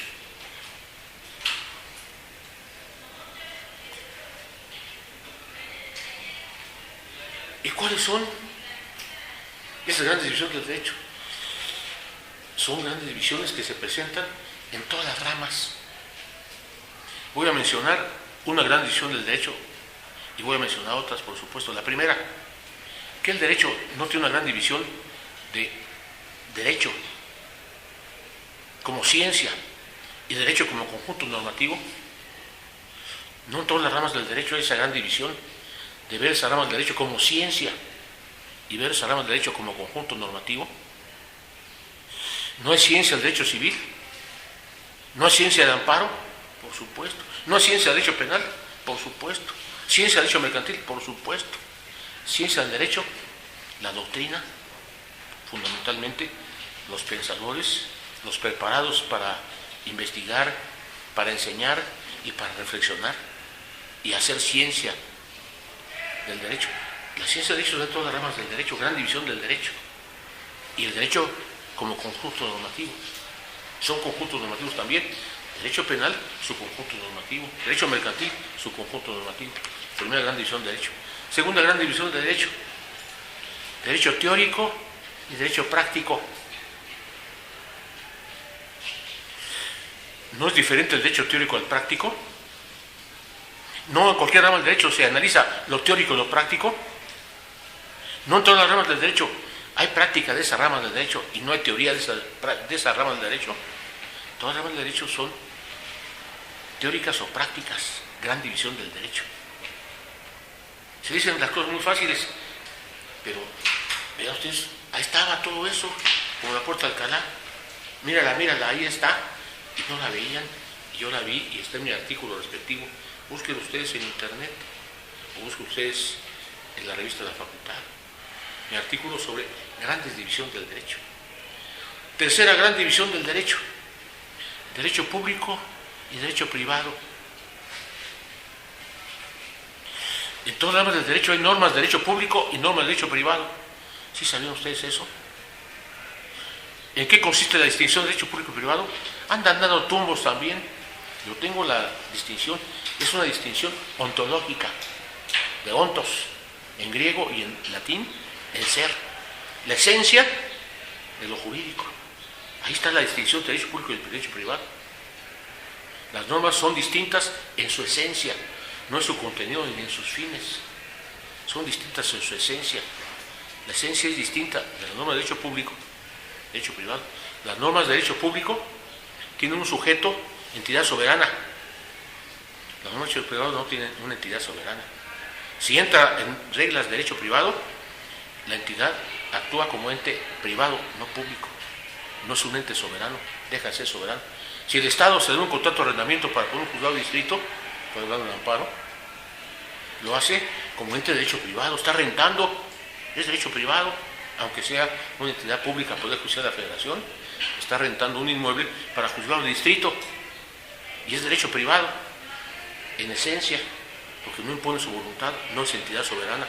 El derecho público tiene entidades soberanas, el derecho privado no tiene entidades soberanas. Es elemento distintivo de esencia. Y todas las ramas del derecho tienen normas de derecho público y derecho privado. ¿Qué no hay norma de derecho público y derecho civil, que es derecho privado y derecho mercantil? Por supuesto. En ambas hay normas de derecho público, registro público de la propiedad y del comercio, ¿no? Normas de derecho público. Derecho familiar es derecho público. En el derecho laboral dicen que es derecho social distinto, no, es otra cosa distinta. Derecho laboral tiene normas de derecho público y privado. Derecho público, salario mínimo, días de descanso obligatorio. Derecho privado, la cantidad que se adopta por ambos como sueldo por la prestación del trabajo respectivo y los deberes del trabajador y del contrato. Derecho público y derecho privado. Todas las ramas del derecho tienen normas de derecho público y derecho privado. Otra gran distinción del derecho. Derecho nacional y derecho internacional. ¿Hay algunas ramas de derecho que no tengan normas de derecho público? Perdón, de derecho internacional.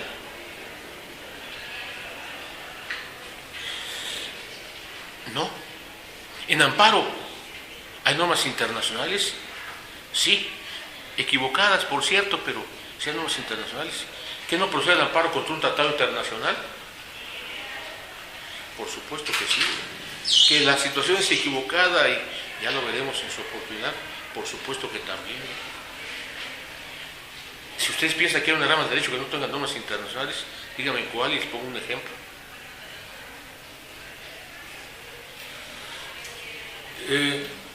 Otra gran división del derecho. Normas comunitarias y normas internas. Normas comunitarias.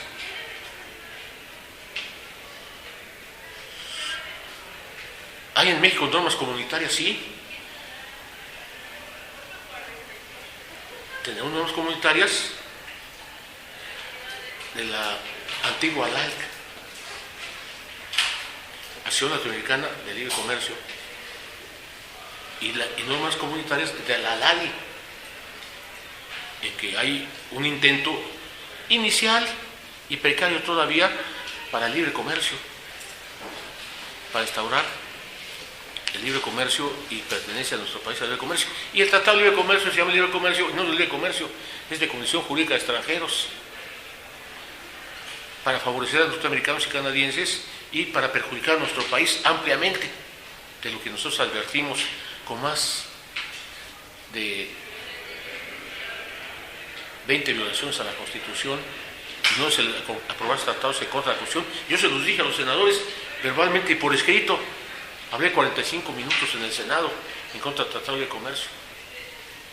Y en privado hablé con un senador y lo quemé, porque se volvió en contra del tratado y lo instituyó en la comisión respectiva y no fue gobernador de Quintana Roo. Lo quemé por hablar conmigo 3 horas, después que hablé para todos 45 minutos. Y además pedí mi trabajo de 75 páginas por escrito defendiendo intereses nacionales y después entregué 25 páginas más que me publicó el propio Senado, las 25, no publicó las 75, me publicó las 25 en contra del Tratado de Comercio. Es nada, sirvió. Publicó varios tomos de la audiencia pública respecto al Tratado de Comercio, y que México pretendía entrar al libre comercio. No es cierto. La norma del libre comercio es la de la ALADI, Asociación Latinoamericana de Integración. Ese sí es libre comercio. Pero Bisoño es una etapa realmente inicial, no avanzada como la Unión Europea, muy avanzada como la Unión Europea, pero son normas comunitarias general, todo el derecho. En España, vamos así por hablar de un país miembro de la Unión Europea, hay normas internacionales, normas internas y normas comunitarias. Y además hay normas de derecho uniforme, que son normas de derecho privado, pero forjadas y vigentes más allá de las fronteras mexicanas. Es una división general del derecho, que puede haberla sobre arbitraje, sobre elementos electrónicos en los contratos, sobre contratos mercantiles, etcétera, etcétera, ¿no? Muchos temas de derecho uniforme, que no es igual que el derecho interno, porque es supranacional, pero rige generalmente situaciones privadas. Bueno, entonces, ven ustedes el contenido del tema que yo desarrollé en un artículo correspondiente. Por eso hay normas procesales. El Constitucional tiene normas procesales, por supuesto. El 107 está plagado de normas procesales, que es el que regula constitucionalmente el juicio de amparo. Y los artículos 103 y 107 de la Constitución son procesales.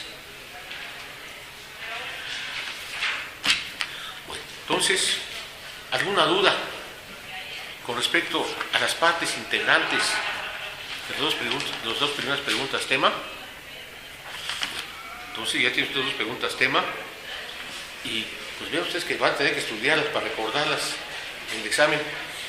Yo no quiero que nadie salga mal, por supuesto, ¿no? Tienen ustedes que esforzarse, pero ahorita, cosa importante, asistieron y con puntualidad para que sepan de qué habla el maestro. ¿Ah? Les recomiendo, es de 7 de la mañana, les recomiendo la puntualidad, su compra de su despertador, cálculo del tiempo que necesitan para llegar oportunamente y llegar desde el principio, y la asistencia. Los que no vinieron, tristemente, ¿cómo van a contestar esto? ¿Dónde van a buscar las respuestas adecuadas? En obras de amparo quizás no las encuentren. La gran mayoría de las preguntas tema están contestadas, nada más que detalladamente, en mi libro El juicio de amparo. ¿Es un libro obsoleto? No. ¿Cuándo nació? 1982. Es decir, yo tenía 1982, 18 y 10. ¿Cómo se va el tiempo? Lo escribí hace 28 años. Mi juicio de amparo. Obra de ladrillo. En ese momento la segunda obra de ladrillo de amparo. No salía todavía la obra de Alfonso Noriega, la tercera obra de ladrillo de amparo. Todavía no había salido, pero en vida nada más alcanzó una edición. Soy más suertudo porque llevo 11 ediciones de mi juicio de amparo. Y tiene 11 prólogos distintos que se los conserva para que vean ustedes la evolución del amparo, cómo ha cambiado el amparo. Según los prólogos que pueden ustedes leer, es una obra actualizada. No sé qué factores intervengan, como no publicar mis artículos. No está en la bibliografía de amparo mi libro, ladrillo, o sea, enjundioso, detallado, 1070 y tantas páginas, mi juicio de amparo. Es el libro de texto de amparo. No es para vender ejemplares porque son unos cuantos y son ediciones de cientos y miles de ejemplares. Entonces, no es para vender libros que los señalen como libro de texto, es el que está acorde con mi pensamiento y está desarrollado en obra grande de amparo. Pero, ¿cuántos autores? Y somos, según los últimos datos del INEGI, hoy INEGI, somos 108 millones de habitantes, ya subió 1 millón de habitantes más. Somos 108 millones de habitantes. Obra de amparo, mi maestro Burgoa, un servidor en orden, Alfonso Noriega, y hoy en día hay una obra también amplia, enjundiosa de amparo, y que trata las controversias del maestro Luciano Silva, más reciente, pero el único que tiene entre 108 millones de habitantes 2 libros de ladrillo soy yo. Está en otro libro de amparo, mi práctica forense de amparo, más de 1200 páginas, obra de ladrillo, más gruesa, y 17 ediciones, pero oigan ustedes esto, de 5,000 ejemplares cada edición. Si no fueran 5,000, ya iría yo un número crecido de ediciones de mi práctica forense del amparo, para la parte práctica del amparo. Conste que no crean ustedes que esto es boato, que es presunción, que es jactancia, no. Que es En inglés, number one, reconocimiento a quien está hacia arriba. No es ahí las luces del tubo respectivo. Arriba, más arriba de toda la azotea, más arriba de las nubes. En el más allá del más allá está el supremo facedor de las cosas. Y el don de escribir es un don divino. No es nada más el puro don, hay que desarrollarlo y lee libros, lee periódicos, lee revistas.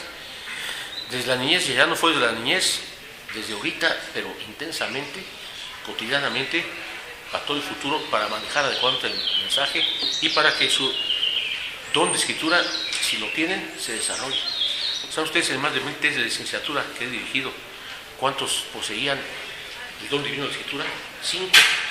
No se dedicaron a escribir. Y algunos escriben hasta tomos, no tienen don de escritura, ni conocen el español. No saben que no hay página que resista una crítica de redacción. Pero no saben que no saben español. Pero siquiera escribieron su libro, ¿verdad? Pero no es tarea sencilla. Pero yo no me jacto nada porque yo recibí el don divino que me permitió escribir. Y tuve la fortuna que a los 6 años mi señor padre me compró una colección de cuentos de Calleja. Con un lenguaje elevado, yo para leerlo tenía que usar el diccionario. Yo he significado algunas palabras elegantes que había allí en el libro y aprendí un buen español, un español elevado. Se lo recomiendo si tienen niños que le compren, a ver si los consiguen los cuentos de Calleja. ¿Verdad? Quizás alguna librería que los tenga esporádicamente. Me compró un padre una colección de cuentos de Calleja.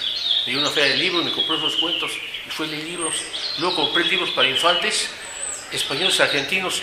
No se publicaba en México ningún libro para infantes. Y formé mi pequeña biblioteca. Y en secundaria, en carpintería, hice mis 2 libreros para mis libros que ya había comprado. ¿No? Y seguí comprando libros, y peor todavía, tengo que ir a comprar libros, entre la agenda de Amparo, la tengo que ir a comprar, es uno de mis pendientes, tengo que ir aquí a Porrúa o Porruita a comprar mi agenda de Amparo, y otros libros que también necesito. Por ejemplo, tengo que estar pensando en la impugnación de las cuotas de agua. Voy a tener que comprar el Código Fiscal que rige el Distrito Federal. Para eso quieren las leyes locales. Y por internet buscar a ver si encuentro cómo la Asamblea Legislativa del Distrito Federal tomó esa decisión de establecer igualdad entre los seres humanos en lo que hace al pago de servicios, los llamados derechos. ¿Usted ya estudió fiscal? No estudió fiscal. Los impuestos, que además se basan en los ingresos, en relación directa con los ingresos y equidad además en los impuestos. No son expropiaciones, son impuestos, pero distintos, pero no por la persona, por los ingresos, el monto de los ingresos. 2, los productos, que son las prestaciones que recibe el poder público cuando posee bienes inmuebles y otras posibilidades de obtener productos de esos bienes, que pueden ser también muebles. 3, los aprovechamientos, que todo lo demás que no tiene cabido en los derechos. ¿Y qué son los derechos? La contraprestación de servicios públicos, que son satisfacción de necesidades humanas en forma regular, uniforme y permanente. Pero tienen un solo valor, no van a cambiar por las personas. Y aquí colorearon las delegaciones y las manzanas, y algunos pusieron lo más alto, son personas no pudientes. Va a pagar esa contribución una pobre señora que, siendo su matrimonio joven, se le murió el esposo. Pues ahora poco, ya jovencita, su hija, se le murió la hija. Se fue a vivir con ella su hermano, menos mal. Pero no obstante que era canoso, muy canoso el hermano, y se veía más grande que ella, porque las damas generalmente se pintan el pelo, se veía más grande que ella, el hermano, y era más joven. Se murió el hermano, entonces ella, con dificultades para andar, salía a mediodía para tirar una bolsa de plástico con basura en lugar público, no para residuos sólidos. Tiraba ahí su basura en una bolsa de plástico y se iba al mercado para comer, y la atropellaron y ya no sale, pero como la casa es valiosa, entonces alguno que otro sobrino viene de vez en cuando, le lleva comida para varios días, no se puede mover, y le sube el agua por la colonia en la que habita. Y otra señora, pues, está enferma por su gordura, tuvo que ponerse a dieta, lo ha hecho desde antes, ya con magnífica figura, pero ahora está adelgazando más. ¿Por qué? Porque su esposo, que veía tan sano, se murió. Y también esa muerte no se debió a su problema cardiovascular. Tenía afectación cardiovascular. Si nos meten al hospital con esa enfermedad, le meten tubos y le meten el microbio y muere por una infección en el pulmón, adquirida en el hospital, los tuvo varios días. Y era comerciante. ¿De qué va a vivir la señora? Le va a tener que ayudar. Tiene un hijo y una hija. Es decir, uno que conoce la situación tan distinta de una persona, y hay ahí, en esa misma calle, en otra calle cercana, en la misma calle respectiva a la que yo me refiero, de la que la atropellaron, hay un señor, él decía una economía, tenía un puesto importante en Petróleos Mexicanos y tenía 2 camionetas del año, y 3 hijos de él, alumnos en universidades privadas, con colegiaturas de más de 15,000 pesos de cada uno de los 3. Y lo despiden de Petróleos Mexicanos, recortan Petróleos Mexicanos, lo despiden. Venden una camioneta para enfrentar los gastos. Los hijos que están cursando profesional logran entrar a la facultad respectiva de la Universidad de México. Afortunadamente se mueven y como no es el inicio, que no entraron a continuar sus estudios en la universidad sin pago. Pero estaba sin trabajo, sin ingresos, el jefazo de la familia, sin ingresos, con 3 hijos y su esposa, sin ingresos. Consigue trabajo en una empresa minera y a pasear por toda la República y a veces por el extranjero. Un trabajo arduo, licenciado en economía. Pierde el trabajo, tristemente no consigue trabajo. Que dé clases, pues, ¿cree usted que son buenos sueldos de los maestros de escuelas privadas? ¿Cuál era mi sueldo cuando yo era profesor de asignatura interino? 150 pesos quincenales. Yo creo que eran quincenales, no eran mensuales. 150 pesos era mi cheque. Cuando yo ganaba de sueldo en Somex 14,000 pesos. Y Industria y Comercio ganaba yo 10,000 pesos simultáneamente. Y en la acción de profesores de leche ganaba yo 10,000 pesos mensuales. En el gobierno del Estado de México ganaba 8,000. Y en la facultad mi sueldo era 300 pesos mensuales. Y en el periodo del semestral, mi sueldo era un cheque de 1 centavo, ahí los tengo de recuerdo, cheque por la quincena de 1 centavo, para no borrarme la nómina. Que dice que trabaja como maestro, no va a ganar lo necesario. Es una tristeza. Y ya le llegaron las cotas de agua, de color azul, las más altas del Distrito Federal. Bueno, conste que, como había tiempo, se los platico esto. Entonces, gran división del derecho. Después de dividir el derecho en grandes divisiones, el derecho se divide en ramas. ¿Cuándo surge una rama del derecho? ¿Será el amparo una rama del derecho? ¿Cuándo surge una rama del derecho? Cuando, según un italiano, Antonio Scialoja, S-C-I-A-L-O-J-A, Scialoja, una rama del derecho surge cuando hay autonomía científica, autonomía legislativa y autonomía didáctica. Es decir, existen algunas leyes especiales, sí, como la ley de amparo, alguna otra ley especial, sí, la ley de pesca, otra ley especial, sí, el Código Fiscal. Es decir, hay una autonomía legislativa. 2, hay una autonomía didáctica. Una rama de derecho presenta características que requieren un enfoque especial. Y tercero, autonomía científica, un objeto propio. El amparo es una rama del derecho, tiene un objeto propio. Es decir, ese objeto propio se desarrolla en la ley de amparo, se desarrolla en la Constitución, se desarrolla en la ley orgánica, se desarrolla en el Código, supletoriamente en el Código Federal de Procedimientos Civiles, con respecto al amparo. Y el amparo es básicamente procesar. Bueno, ¿qué les parece si aquí lo dejamos por razones de horario, para que tenga tiempo de trasladarse, por una parte? Y el siguiente tema es histórico, Grecia y Roma. Digo, les anuncio de una vez, si quieren estudiarlo antes, encantado de que lo hagan.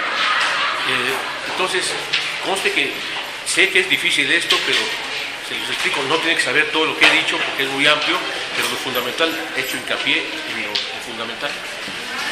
Seguiremos la próxima clase.